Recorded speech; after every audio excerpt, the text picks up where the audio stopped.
یہ کہانی ہے ایک امیر بزنس مین کی جس کا نام کم من کیو ہے۔ من کیو کو ایک بہت ہی بھیانک بیماری ہے جس میں وہ جب بھی کسی دوسرے انسان کو ٹچ کرتا ہے تو اس کے جسم پر خوفناک دانے پڑنے لگتے ہیں اور اسے سانس لینے میں بھی دقت ہوتی ہے، یہاں تک کہ وہ بے ہوش ہو جاتا ہے یا مر بھی سکتا ہے۔ من کیو بھی چاہتا ہے کہ اس کی گرل فرینڈ ہو، لیکن اپنی اس بیماری کی وجہ سے وہ لڑکیوں کو ٹچ نہیں کر سکتا اور اسی وجہ سے اس نے گھر میں اپنے آپ کو 10 سال سے قید کیا ہوا ہے۔ من کیو اپنے گھر سے باہر نہیں جاتا۔ اس کے پرسنل ڈاکٹر او نے علاج کرنے کی کوشش کی لیکن کوئی فائدہ نہیں ہوا۔ لیکن ایک دن اس کا ڈاکٹر من کیو سے کہتا ہے کہ وہ اپنی اس بیماری کے ساتھ جینا سیکھ لے۔ ساتھ ہی وہ من کیو کو ایک سمارٹ واچ دیتا ہے جس میں الگ الگ قسم کے رنگ ہوتے ہیں جو اس کی الرجی کی حالت کو بتاتے ہیں۔ بلو رنگ میں الرجی نارمل، یلو میں ہلکا سا اٹیک، اورنج میں من کیو کی ایئر ویز بند ہو جائیں گی اور ریڈ میں وہ کچھ ہی منٹس میں مر جائے گا۔ ایک دن پروفیسر ہانگ نامی سائنٹسٹ من کیو سے رابطہ کرتا ہے اور وہ کہتا ہے کہ اس نے اپنی ٹیم کے ساتھ مل کر ایک بہت ہی انٹیلیجنٹ روبوٹ تیار کیا ہے، اور کیونکہ وہ روبوٹ انسان نہیں ہے اس لیے من کیو جب بھی روبوٹ کو ٹچ کرے گا تو اسے کوئی اٹیک نہیں آئے گا۔ پروفیسر ہانگ اس روبوٹ کی قیمت $100 بلین بتاتا ہے۔ اگلے دن من کیو ہانگ سے ملنے اس کی لیب میں جاتا ہے اور جیسے ہی من کیو وہاں پہنچتا ہے تو وہ ایک روبوٹ کو دیکھتا ہے جو بہت ہی خوبصورت لڑکی کی طرح نظر آ رہا تھا۔ روبوٹ اپنا نام AJ3 بتاتی ہے جو پروفیسر ہانگ کی بنائی ہوئی ایک ایڈوانس روبوٹ ہوتی ہے۔ من کیو اس کو دیکھ کر حیران رہ جاتا ہے اور پہلے تو وہ اسے ٹچ کرنے سے گھبراتا ہے، لیکن جب وہ اسے چھوتا ہے تو من کیو کو اس کے شریر پر کوئی بھی دانے نہیں آتے۔ یہ دیکھ کر من کیو بہت خوش ہو جاتا ہے اور AJ3 منصوبے میں فنڈ بھی لگا دیتا ہے۔ اگلے دن لیب میں پروفیسر کی ٹیم روبوٹ کو ٹیسٹ کر رہی ہوتی ہے۔ ٹیم کا ایک بندہ سوڈا کی بوتل پھینکتا ہے جس کی ایک بوند روبوٹ کے پروسیسر میں جا گرتی ہے جس سے شارٹ سرکٹ ہوتا ہے اور پروسیسر تباہ ہو جاتا ہے۔ پروفیسر اور اس کی ٹیم پریشان ہو جاتے ہیں کیونکہ اگلے دن AJ3 کو ڈیلیور کرنا تھا۔ اب روبوٹ کو ریپیئر کرنے میں بہت سارے دن لگ جائیں گے اور اس سے ان کی ڈیل کینسل بھی ہو سکتی ہے، اسی لیے پروفیسر ہانگ ایک پلان بناتا ہے۔ اسے یاد آتا ہے کہ اس کی ایکس گرل فرینڈ جو کہ روبوٹ AJ3 کی پروٹوٹائپ ہے، اسے من کیو کو روبوٹ بنا کر بھیجنے کا سوچتا ہے۔ اگلے دن ہانگ سے ملنے جاتا ہے۔ پروفیسر ہانگ کو کہتا ہے کہ اگر وہ ایک دن کے لیے AJ3 بنے تو وہ اسے 10 ملین دے گا۔ یہاں ہمیں پتہ چلتا ہے کہ بہت غریب ہے اور اسے پیسوں کی ضرورت ہے، اسی لیے وہ اس آفر کو ایکسپٹ کر لیتی ہے۔ پروفیسر اگلے دن کو لیب میں لے جاتا ہے اور اسے روبوٹ دکھاتا ہے۔ اس کے بعد سب مل کر اسے سکھاتے ہیں کہ AJ3 کس طرح سے کام کرتا ہے اور کو روبوٹ جیسے سیم کپڑے پہناتے ہیں۔ اس کے سر پر وگ اور آنکھوں میں لینس لگاتے ہیں جو کیمرے کی طرح کام کرتے ہیں۔ پروفیسر اور اس کی ٹیم کیمرے کی مدد سے کو مانیٹر کریں گے۔ اب کو سب سمجھانے کے بعد ایک لاکر میں بند کر کے من کیو کے گھر میں لایا جاتا ہے۔ من کیو جیسے ہی اسے لاکر سے کھولتا ہے تو اسے دیکھ کر ڈر جاتی ہے۔ یہاں ہمیں پتہ چلتا ہے کہ کچھ دن پہلے فوڈ کی ڈیلیوری دینے من کیو کے پاس جاتی ہے اور من کیو کو فوڈ کی کوالٹی پسند نہیں آتی، جس پر من کیو کو پیمنٹ کرنے سے انکار کر دیتا ہے، اسی لیے اس سے لڑنے لگتی ہے۔ لیکن من کیو اس سے فزیکل کانٹیکٹ سے بچنے کی کوشش کرتا ہے اور اسے دور پھینک کر وہاں سے نکل جاتا ہے۔ اب کیونکہ اسے دیکھ کر ڈر گئی تھی اس لیے من کیو پروفیسر کو کال کرتا ہے اور اسے پوچھتا ہے کہ یہ سب کیا ہو رہا ہے۔ یہ سن کر پروفیسر ہانگ ایک کہانی بناتا ہے اور کہتا ہے کہ AJ3 کے 2 موڈ ہے، آپریشنل اور فرینڈ موڈ۔ آپریشنل موڈ میں وہ پروفیشنلی کام کرتی ہے جبکہ فرینڈ موڈ میں وہ ایک انسان کی طرح کام کرتی ہے۔ روبوٹ اب فرینڈ موڈ میں ہے لیکن اسے ایک بٹن دبا کر آپریشنل موڈ میں بدلا جا سکتا ہے۔ من کیو پروفیسر کی بات مان لیتا ہے اور روبوٹ کی گردن کے پیچھے بٹن دبا دیتا ہے۔ کے ریسیٹ ہونے کے بعد من کیو اس روبوٹ کا انٹیلیجنس ٹیسٹ لیتا ہے۔ اسی وقت لیب کی بجلی چلے جاتی ہے جس کی وجہ سے کا پروفیسر سے رابطہ ختم ہو جاتا ہے۔ اب اسے اپنے آپ سے ہی من کیو کو مینج کرنا ہوگا۔ سب سے پہلے من کیو کو ایک باکس 3 منٹ کے اندر کھولنے کے لیے کہتا ہے جس کا پاسورڈ میتھ کے حساب سے معلوم ہونا تھا۔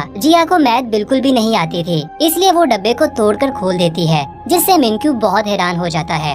دوسرے ٹیسٹ میں من کیو اسے 10 سیکنڈ کے اندر انڈے کو چھیلنے کا کہتا ہے۔ پہلے ایک ریسٹورینٹ میں کام کرتی تھی اس لیے وہ آسانی سے یہ کر لیتی ہے۔ من کیو اسے بہت خوش ہو جاتا ہے، اسی لیے وہ روبوٹ کے ہوشیار ہونے کی تعریف کرتا ہے۔ اسی وقت لیب میں بجلی واپس آ جاتی ہے اور جب وہ کے لینس سے کنیکٹ ہوتے ہیں تو وہ یہ دیکھ کر حیران ہو جاتے ہیں کہ من کیو پر غصہ ہو رہی ہے کیونکہ من کیو نے بیٹری چیک کرنے کے لیے اپنا ہاتھ آگے بڑھایا تھا۔ یہ دیکھ کر پروفیسر گھٹنوں کے بل بیٹھ جاتا ہے۔ اسی وقت پروفیسر کو من کیو کا فون آتا ہے اور من کیو کہتا ہے کہ تم مجھے دھوکہ دینے کی کوشش کر رہے ہو کیونکہ اس میں استعمال ہونے والی بیٹری خراب ہے جس کی وجہ سے AJ3 کا سینہ پھول گیا ہے۔ یہ سن کر پروفیسر ایک اور جھوٹ بول دیتا ہے کہ اس نے AJ3 کی بیٹری کو اپ گریڈ کیا ہے اور ساتھ میں منکیو کو خبردار کرتا ہے کہ وہ اس کے سینے کو نہ چھوئے کیونکہ ایسا کرنے سے شارٹ سرکٹ ہو سکتا ہے۔ اس کے بعد منکیو میڈیسن لینے کے لیے جاتا ہے، لیکن اچانک اس کا دم گھٹنے لگتا ہے اور وہ فرش پر گر جاتا ہے۔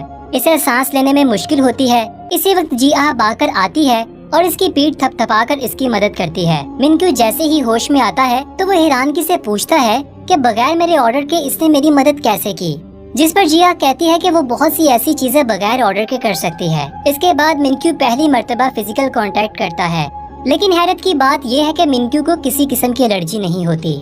رات ہوتی ہے اور جیہا کو لیب میں لایا جاتا ہے۔ پروفیسر ہانگ اسے ڈانٹتا ہے کیونکہ وہ ایکسپوز ہو چکی تھی۔ یہ سن کر جیہا مایوس ہو جاتی ہے کیونکہ اسے لگتا ہے کہ اس نے اچھا کام نہیں کیا اور وہ ناراض ہو کر باہر چلے جاتی ہے۔ اسی وقت پروفیسر کو ایک بری خبر ملتی ہے کہ AJ3 کو ریپیئرنگ کے لیے افریقہ بھیج دیا ہے اور اسے واپس آنے میں کم سے کم 2 ہفتے لگیں گے۔ اسی وقت منکیو کی کال آ جاتی ہے اور وہ پروفیسر سے کہتا ہے کہ اسے 1 مہینے کے لیے AJ3 چاہیے۔ وہ روبوٹ کو مزید ڈیپلی سمجھنا چاہتا ہے۔ اب پروفیسر کے پاس جیہا کو واپس لانے کے علاوہ اور کوئی راستہ نہیں بچا تھا، اس لیے وہ جیہا کے پاس جاتا ہے اور اسے کچھ ہفتوں کے لیے روبوٹ بننے کا کہتا ہے۔ اس بار وہ اسے زیادہ پیسے دینے کی پیشکش کرتا ہے، اسی لیے جیہا راضی ہو جاتی ہے۔ پروفیسر کہتا ہے کہ جب تک اصلی AJ3 نہیں آ جاتا تب تک تمہیں کام کرنا پڑے گا اور ہم تمہیں ہر رات ریچارج کرنے کے بہانے لیب میں واپس لے آئیں گے۔ اگلے دن بدقسمتی سے جیہا کو ڈائریا ہو جاتا ہے اور وہ مینج کرنے کی بہت کوشش کرتی ہے، لیکن غلطی سے وہ فارٹ کر دیتی ہے۔ منکیو حیرانگی سے پوچھتا ہے کہ یہ کیا آواز ہے، جس پر روبوٹ جواب دیتا ہے کہ یہ آپ نے کیا ہے میرے مالک۔ جلد ہی گند چاروں طرف پھیل جاتا ہے، اسی لیے جیہا اسے کپڑے بدلنے کا کہتی ہے۔ بولا بالا منکیو اس پر یقین کر لیتا ہے کیونکہ اس کے علاوہ یہاں اور کوئی انسان نہیں ہے، اور وہ کپڑے بدلنے چلا جاتا ہے۔ اس کا فائدہ اٹھا کر وہ بھاگ کر واش روم کی طرف نکل جاتی ہے۔ منکیو جلدی سے واپس آ جاتا ہے اور وہ دیکھتا ہے کہ روبوٹ غائب ہے۔ وہ اسے گھر میں ڈھونڈنے لگتا ہے اور آخرکار وہ دیکھتا ہے کہ جیہا اس کے مہنگے پرفیوم سے ٹوائلٹ کو صاف کر رہی ہے۔ منکیو یہ دیکھ کر حیران ہو جاتا ہے اور کہتا ہے کہ روبوٹ تو پانی کو ہاتھ نہیں لگاتے، تو تم یہ سب کیسے کر رہی ہو؟ اس وقت جیہا جھوٹ بول دیتی ہے کہ وہ ایک ایڈوانس روبوٹ ہے جو ان سبھی کاموں میں ماہر ہے۔ جب منکیو جانے والا ہوتا ہے تو وہ نوٹس کرتا ہے کہ جیہا کے چہرے پر پسینہ آ رہا ہے۔ وہ اس کے قریب جانے کی کوشش کرتا ہے، لیکن اس کا پیر صابن پر آنے کی وجہ سے وہ گر جاتا ہے۔ جیہا اس کی طرف بھاگتی ہے، لیکن منکیو کو بچانے کی بجائے وہ پرفیوم پکڑتی ہے اور اس کے اوپر گرا دیتی ہے۔ لوہے کی پلیٹ کی وجہ سے اس کی پسلیوں پر چوٹ لگ جاتی ہے۔ اگلے دن جیہا صفائی کر رہی ہوتی ہے تو وہ غلطی سے کارڈز گرا دیتی ہے، جسے منکیو نے 10 سال سے سنبھال کر رکھا ہوا تھا۔ یہ دیکھ کر منکیو غصہ ہوتا ہے اور اس سے پہلے کہ وہ مزید اسے کچھ کہتا، وہ کہتی کہ اس کی بیٹری 5% تک پہنچ گئی ہے اور وہ اپنے آپ کو سٹینڈ بائی موڈ پر ہونے کا بہانہ کرتی ہے۔ اس کے بعد منکیو پروفیسر ہانگ سے ملتا ہے اور اسے کہتا ہے کہ روبوٹ کی غلطیوں کی وجہ سے وہ بہت پریشان ہو گیا ہے، لیکن پروفیسر اسے کہتا ہے کہ اسے اور ڈیپ ریسرچ کے لیے وقت دیا جائے اور منکیو اس پر راضی ہو جاتا ہے۔ اگلے دن منکیو کا بہت خصوصی مہمان آنے والا تھا، اس لیے وہ جیہا کو باہر آنے سے منع کرتا ہے۔ وہ کوئی اور نہیں بلکہ ریا اس کی پہلی محبت تھی۔ منکیو اسے دیکھ کر بہت خوش ہوتا ہے، لیکن جب ریا اس کے کندھے پر ہاتھ رکھتی ہے تو منکیو کے جسم پر الرجی ہونے لگتی ہے اور وہ یہ سب ریا سے چھپانے کی کوشش کرتا ہے۔ اس کے بعد وہ ایک امپورٹنٹ میٹنگ کا بہانہ بنا کر گھر کی طرف بھاگتا ہے تاکہ وہ کسی طرح اس کمرے میں پہنچ جائے جہاں انجیکشن رکھا ہوا تھا۔ منکیو بہت کمزور ہو چکا تھا اور وہ سرنج پکڑنے میں ناکام رہتا ہے۔ تبھی جیہا دیکھتی ہے کہ منکیو زمین پر لیٹا ہوا ہے اور اسے سانس لینے میں مشکل ہو رہی ہے۔ اسی وقت سین شفٹ ہوتا ہے اور ہمیں وہ وقت دکھایا جاتا ہے جب منکیو کو الرجی نہیں تھی اور منکیو کے لیے سب کچھ نارمل تھا۔ چھوٹا منکیو جب کارڈز کا پہلا گھر بناتا ہے تو اس کے پیرنٹس بہت خوش ہوتے ہیں۔ اگلے سین میں ہر کوئی منکیو کے جنم دن پر اس کی پارٹی پر آیا ہوتا ہے۔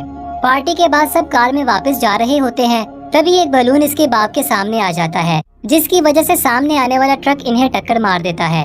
اگلے سین میں منکیو ہاسپٹل میں اٹھتا ہے۔ چھوٹا منکیو اپنے پیرنٹس کے لیے رو رہا ہوتا ہے جو دونوں حادثے میں مر گئے تھے۔ دن کے وقت بہت سارے رشتہ دار اس سے ملنے آتے ہیں اور اس کا بڑا بننے کی کوشش کرتے ہیں، لیکن اصل میں وہ اس کے باپ کے پیسے کا وارث بننا چاہتے تھے۔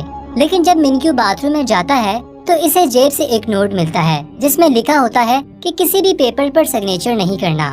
اگلے دن یوچول نامی اس کا ایک دوست آتا ہے اور منکیو کے ہاتھ میں ایک اڈاپشن پیپر دیتا ہے کہ اسے اس کے باپ نے بھیجا ہے اور اچھا ہوگا کہ اگر وہ اس کا بھائی بن جائے۔ منکیو تھوڑی دیر سوچتا ہے اور آخرکار وہ کاغذات پر سگنیچر کر دیتا ہے۔